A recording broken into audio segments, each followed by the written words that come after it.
विपक्ष का कोई एक सांसद भी इस बात का जिक्र संसद के भीतर नहीं किया कि भारतीय संविधान को मानने के आधार पर प्रधानमंत्री मोदी की केंद्र की सरकार या उनकी पार्टी की राज्यों की सरकार काम करती है।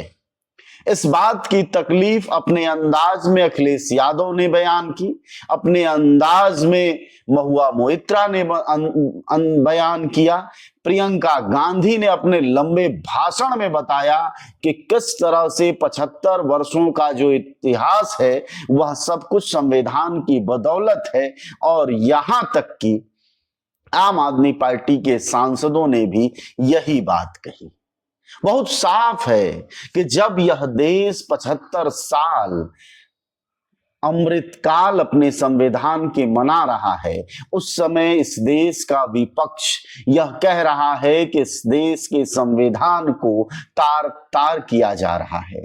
यह विपक्ष कह रहा है कि सुप्रीम कोर्ट की बात, अदालत की बात सरकार नहीं सुन रही है। यह बात कहते हुए शर्म आती है कि हमारा मुल्क एक 75 साल का प्रौढ़ देश बन चुका है, जहां संविधान को एक पार्टी अपने जरखरीद के तौर पर इस्तेमाल कर रही है। एक प्राइवेट एजेंसी की तरह इस देश के संविधान, उसके अनुच्छेदों, उसकी नीति, उसकी नियमावली का इस्तेमाल कर रही है। यहां तक कि संविधान से छेड़छाड़ की कोशिश की गई। बाकायदा संविधान से समाजवाद और धर्मनिरपेक्षता शब्द को हटाने की कोशिश हुई। वह तो शुक्र मनाइए सुप्रीम कोर्ट का, जिसने इनकार कर दिया।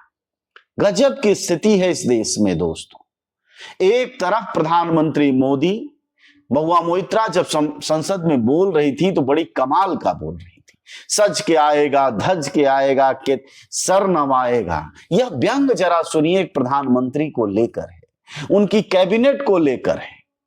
जब हम देश का 75वां साल मना रहे हैं संविधान का, संविधान दिवस का, तो यह देश के इतिहास में पहली दफा है कि किसी उपराष्ट्रपति को बाकायदा मेमना कहा गया है, तोता कहा गया है और भारतीय जनता पार्टी का एजेंट कहा गया है।